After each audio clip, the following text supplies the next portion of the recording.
Hola mis amigos and possible amigas, my name is Tap316, welcome back to another episode of Reading Your Comments, episode 162. It is Sunday, or maybe Saturday if you're watching this a day early on Patreon. For those of you who don't know, the Patrons have the option to watch both these and reaction videos that do a day early, and get your name in the description as well.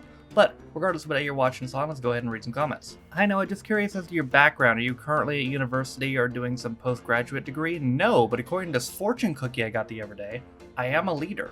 I completely agree about having a middle opinion. People just don't see in the grass. There are multiple ways that you can think about something. Yeah, I mean, there's very few statements that are, like, cut and dry, you know? Like, I don't know, Nazis are bad. That's an example of a cut and dry statement that there's very little in between on. I think we can all agree on that. And if not, well then, what the fuck are you doing here? But most things, you know, have a middle ground. You know, not very few things are all the way one way. The Screaming Assholes is not one of America's more popular Marine units. Yeah, it's right down there with the Space Corps. Will you be reviewing more Mrs. Brown's Boys? I wouldn't imagine so, no. I mean, the show's got its fans. I wasn't really one of them based off watching it. It's not really my thing. Rich Rick in this Young One episode is really the same character that Rick plays in Filthy Rich and Cat Flap.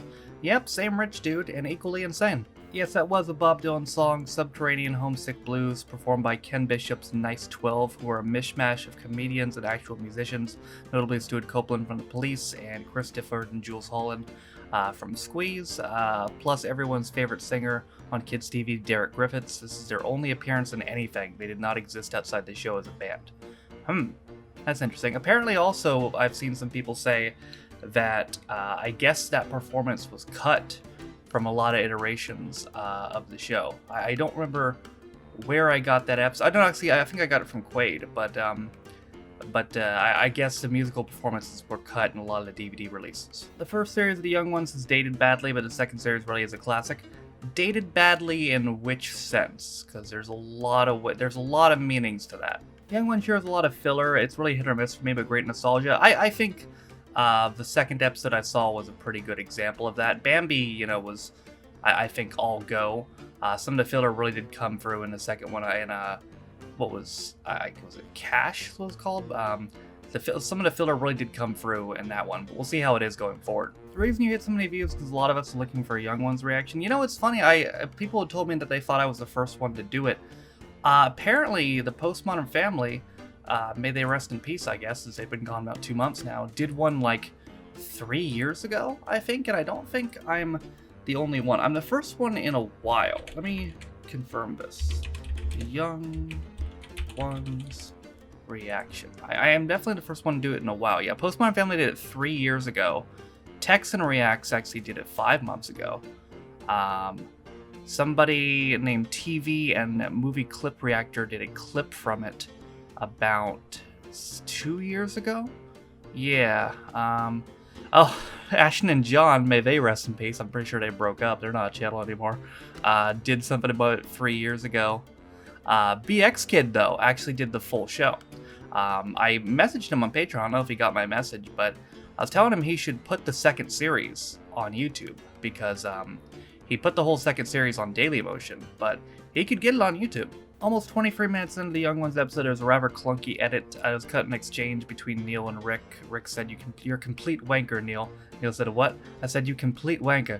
That's what I thought you said. I don't know you were allowed to say wanker on television. Well, they cut it, so I guess he wasn't allowed to say it on television. An underrated aspect of the Alan Partridge stuff is how one comedy character shaped and refined over 30 years, 7 or 8 different TV shows, 2 radio shows, a web series, a podcast, 2 books, live tours, and a feature movie. Pretty unique. Was there really that much Alan Partridge stuff? My God. I got a lot to catch up on. By the way, the horse defecating on stage and Knowing Me, Knowing You wasn't planned. They just improvised around it that night. I didn't know that. Well, it makes sense though, because I mean, isn't that the golden rule? Don't work with children or animals because you can't control them. This comment is regarding the most recent Bad Education reaction. Yeah, he did keep harassing her, trying to get her to change her mind when she clearly had a girlfriend who she was happy with. Plus telling everyone he was in a relationship with her if they had one kiss. I think it's fair enough that she's a dick to him. I get that, and you're not wrong. But also, she should have maybe just, instead of dragging it out the entire summer break, maybe just called him the next day and said, hey, it's off, instead of being a pussy about it and putting it off a couple months, you know? it goes both ways. Well, when we get regular porridge, Benidorm, and open all hours, I'd say Benidorm and open all hours somewhat regularly are likely. And a reason for that is I can put them on YouTube. It's nothing against porridge, it's just more that I feel like I have a lot of Daily Motion shows, man. You know, I don't know if I'm ready to add another show to the Daily Motion catalog at the moment, but more Benidorm and open all hours, I'd say is decently likely. It sucks you got spoiled on that part in Misfits. It's a great part of the season, but there's so many more amazing things I really urge you to continue. Would love to watch. I get you. So that's what I was thinking about the possibility of continuing it. Maybe it's just more like, you know, the events getting there and the minor events that happen, rather than just the big major events. So I'll give it consideration. Getting it spoiled for me still really pisses me off, but I'll think about it. As we know, I'm glad you gave us a chance after all Dick spoiling it for you. Your opinion and impersonation of James Blunt are spot on. Cheers, dude. Well, to be fair, I apparently James Blunt doesn't like that song either, so. If Disney ever needed to recast Jack Sparrow, then Robert Sheehan would be a perfect choice. I hope they don't make any more Pirates of the Caribbean movies, man. It's time to stop as far as that goes. I watched Filthy Rich and Cat Flap as it aired, and I can still remember the credits rolling on the final episode of the BBC announcer saying it would be back in autumn. Instead, we got Rick and the New Statesman on ITV. It's one of the best things he did without aid. I've heard of that, have not seen it. As far as the announcer saying it would be back, I meant to mention that at the beginning. I forgot to, but I wonder what happened there. I wonder if it was just a miscommunication or if they had originally planned to continue it and then they're just like, nah. Filthy Rich and Cat Flap was seen as a bit of a disappointment after Young Ones, missing a lot of the anarchy of the Young Ones. It was written by Ben Elton without Rick, some classic moments in it though. I would disagree about the anarchy. I think there was a lot of anarchy. Maybe a little bit less coherent anarchy though, if that makes sense. Technically, the age of consent in the UK is 16, so Rich wouldn't have done anything illegal. That's not to say he would have been doing anything wrong either. It's still dodgy though, and to be honest, even if I just don't agree with that, to be honest. Like, if that's your age of consent, fine, but I don't agree with it. That's just too young, in my opinion. Back in the early 2000s, I was working away from home and had two telephones, one personal, one for business. In those days, people still thought that Bluetooth headsets were a good idea, and having two phones meant that I had two identical-looking Bluetooth headsets. Around that time that the Cybermen episodes had appeared on Doctor Who, I was traveling on a train to Northampton, and I had both my Bluetooth headsets in, one in each ear, and I heard a little lad on the opposite side of the train whispering to his grandmother in that totally unsubdued way that kids think they're whispering. Oh, I get you. Nana, is that Mr. Cyberman? You should have screwed with him. You should have just turned to look at him real slow. Twice a month for Doctor Who sounds good if you're enjoying it currently. Season 1 was good, but a lot of it was spent on re-establishing what the show was supposed to be after so many years. To an extent, Season 2 had to do it again when Tan took over the role. And I think after this episode is the turning point, where the writers found their footing and started to make some really interesting storylines. Well, that is a good endorsement for the future. Regarding the back-to-back idea, if next month's was just a single episode and you started back-to-back in March, you'd pretty much line up all the two-parters up the end of Series 4.